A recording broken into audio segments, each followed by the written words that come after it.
시청자 여러분 안녕하십니까?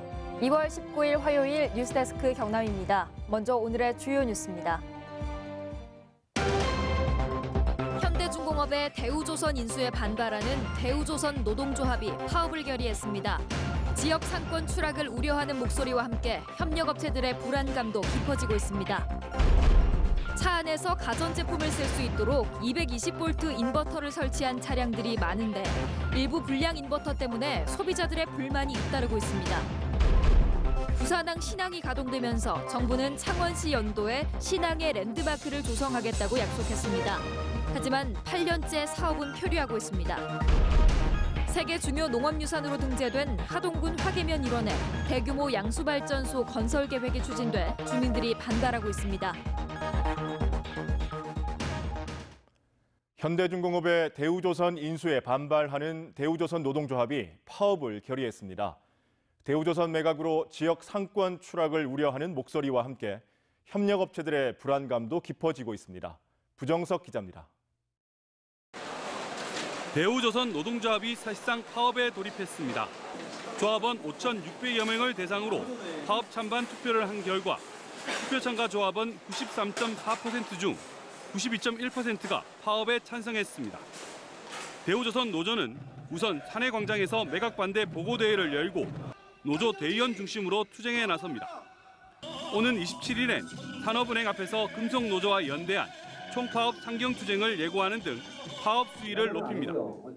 또 매각 반대 범시민 대책위가 꾸려지는 대로 기자회견과 거리 홍보전에 나섭니다.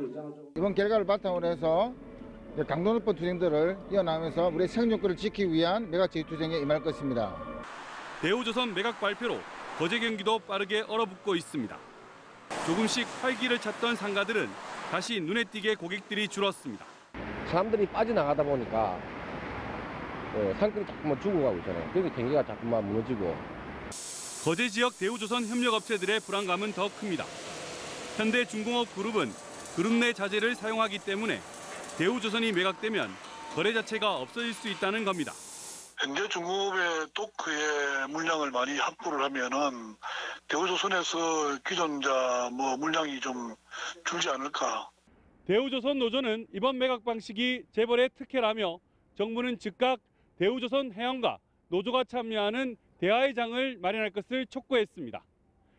지역 경제 위축 우려에 대해 현대중공업은 사내 소식지를 통해 대우조선 인수는 우리나라 조선업을 위한 선택으로 어느 한쪽을 희생시키는 일은 없을 것이라는 입장을 밝혔습니다.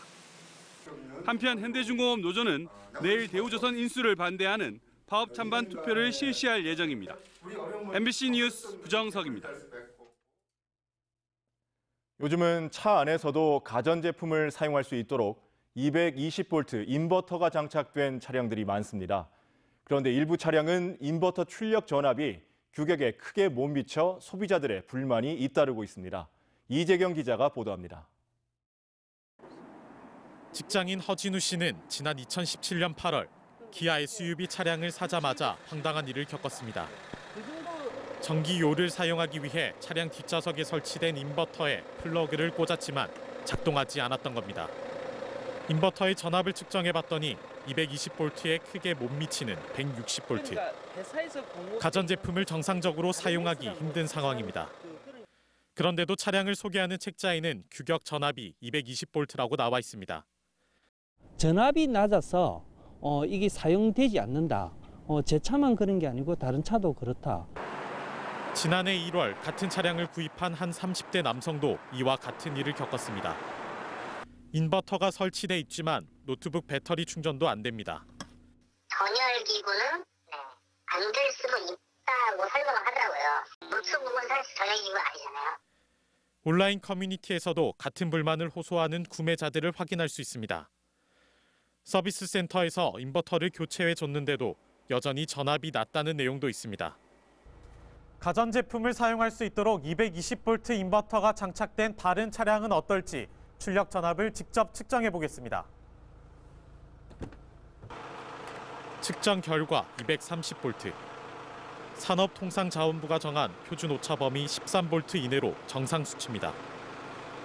유독 문제가 된 기아 차종의 출력 전압이 크게 떨어지는 겁니다.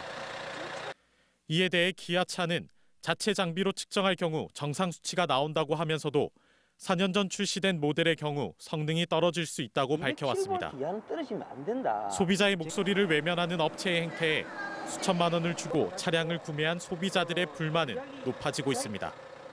MBC 뉴스 이재경입니다. 부산항 신항이 가동되면서 정부는 창원시 연도에 신항의 랜드마크를 조성하겠다고 약속했습니다. 2011년, 그러니까 8년 전에 했던 약속입니다. 제2신항 이야기가 나오고 있는 요즘 이 랜드마크 사업 어떻게 진행되고 있는지 장영 기자가 취재했습니다. 국토해양부는 2011년 해양 수도 부산의 워터프런트 개발과 랜드마크 조성 연구를 시작합니다. 연구 결과를 바탕으로 2016년에는 창원시 연도에 랜드마크를 조성하는 계획을 항만 기본 계획에 담기 시작했습니다. 당초 1,013억 원을 들여 2016년 착공해 2020년 준공하기로 했다가 지난해는 492억 원으로 예산이 반토막 났고 2020년 착공을 예상했습니다. 하지만 랜드마크 사업은 부산 가덕도와 분산 배치로 바뀌면서 내년 착공은 불가능해졌습니다. 부산시에서도 그 가덕도 쪽에 유사한 기능을 요청하는 그 항만 기본 계획에 반영해달라고 내년 착공 장담 못하겠. 전망 타워와 공원, 각종 친수 시설, 산책로는 관광객 유치와 수익을 기대할 수 있어 신항 때문에 이래저래 피해를 본 주민들에겐 기대감이 컸습니다. 신항에 있는 모든 기능을 다 총집합해서 그 안에다가 다 하는 걸로 해서 정말 그것이 아마 신항 랜드마크나 비즈니스센터가 들어옴으로 해서 지역 경제 활성화 되겠다. 생계터전인 바다를 신항 조성에 내준 어민들은 랜드마크마저 뺏길 처지라며 반발하고 있습니다. 조업구역 다 막혀 있고, 그리고 앞으로 이 제2신항이 일어나면은 정말 어업구역 하나도 없어집니다. 진해 해양항만발전협의회와 어민들은 연도 해양문화공간 유치와 어업 보상을 위해선 창원시가 제2신항 협약 주체로 참여하고 신항 지원 특별법을 제정해야 한다고 주장합니다. 연도 해양문화공간은 부산항 신항과 제2신항을 대표하는 랜드마크입니다. 번번이 계획이 변경되거나 미뤄지면서 지역민들의 실망감이 커지고 있습니다. MBC 뉴스 장영입니다. 세계 중요 농업유산으로 등재된 하동군 화계면 일원에 대규모 양수발전소 건설 계획이 추진돼 주민들이 반발하고 있습니다. 하동군은 주민 의견 수렴 단계에 불과하며 결정된 건 없다고 해명했습니다. 이준석 기자가 보도합니다. 한국수력원자력이 양수발전소 후보지로 선정한 하동군 화계면. 지리산 자락과 계곡에 상부댐과 하부댐, 지하터널, 변전소 등의 대형 구조물을 짓는 양수발전소의 사업비는 7,600억 원, 공사기간은 무려 12년입니다. 이곳이 87m, 25륙층 높이의 하부댐의 예정지입니다. 바로 아래가 마을입니다. 양수발전소가 지어지면 대여섯 가구의 윗마을은 수몰됩니다. 전체가 물속으로 잠긴다고 생각하니까 아주 앞이 깜깜하고 아주 그냥 너무나 충격적입니다. 화계면은 우리나라 자10회지이자 세계 중요 농업유산으로 등재된 곳으로 보존 가치가 높은 곳입니다. 주민들은 지리산과 삶의 터전을 파괴하려 한다며 대책위까지 구성했습니다. 지자체 간 유치 경쟁을 유발하는 한수원과 주민 의사에 반하는 대규모 토건 사업을 추진하겠다는 하동군수 모두를 비판한다. 한수원과 양수발전소 협의를 해온 하동군이 군노회에도 공식적인 보고를 하지 않았다고 주민대책위는 지적했습니다. 하동군은 주민 의견 수렴 과정으로 결정된 건 없다며 주민 설명회도 취소했습니다. 이 사업이 제일 중요한 게 주민 수용성입니다. 주민들이 동의 없이는 이 사업을 할 수 없어요. 주민대책위는 양수발전소 백지화를 하동군에 요구했고 하동군은 해외 출장 중인 군수가 돌아오면 공식 견해를 밝히기로 했습니다. MBC 뉴스 이준석입니다. 현 정부 임기 안에 지역으로 공공기관을 추가 이전시키려면 지금 당장 속도를 내야 한다는 지적이 국가균형발전 심포지엄에서 제기됐습니다. 준비 기간만 2년 이상 걸릴 것으로 예상돼 더 이상 미룰 수 없다는 겁니다. 부산 이두원 기자입니다. 지난해 9월 더불어민주당 이해찬 대표가 공공기관 122개를 지역으로 이전시키겠다고 밝히면서 공공기관 추가 이전이 화두로 떠올랐습니다. 하지만 아직도 가시적인 움직임은 없는 상황. 이를 두고 국가 균형 발전을 논의하는 심포지엄이 부산에서 열렸습니다. 기조 강연에 나선 송재호 국가균형발전위원장은 지역의 몰락을 우려했습니다. 이 예비 타당성 제도의 예외적인 사항들을 2차, 3차, 4차 이렇게 하지 않으면 나라 문 닫아야 된다고 생각합니다. 행안부가 떳떳하게 이야기합니다. 30년 후에 226개 시군구 중에 90개 정도가 없어질 것 같다고. 노무현 정부 당시 균형발전위원장을 맡았던 이민원 광주대 교수는 지금 당장 정부가 공공기관 추가 이전에 나서야 한다고 지적했습니다. 수도권 공공기관 현황과 지역자치단체 의견조사, 이전 지원 방안 마련, 이전 계획 수립에만 2년 이상의 기간이 걸린다는 것. 현재 법이 이전하라고 하고 있습니다. 정부는 이 법적 절차에 따라서 하면 됩니다.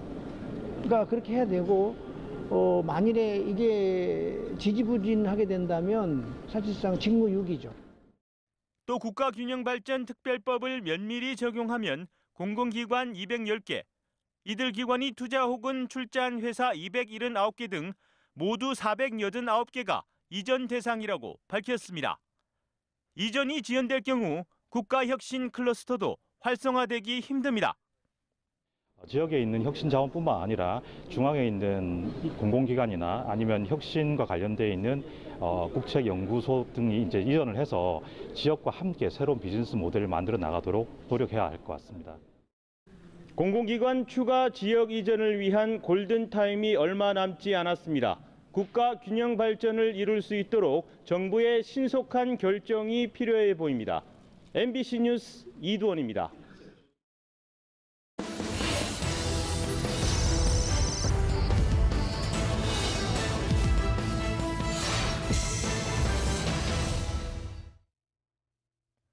더불어민주당 사법농단 세력 적폐청산대책특별위원회가 오늘 국회에서 기자간담회를 열고 김경수 경남지사의 실형을 선고한 1심 법원을 비판했습니다.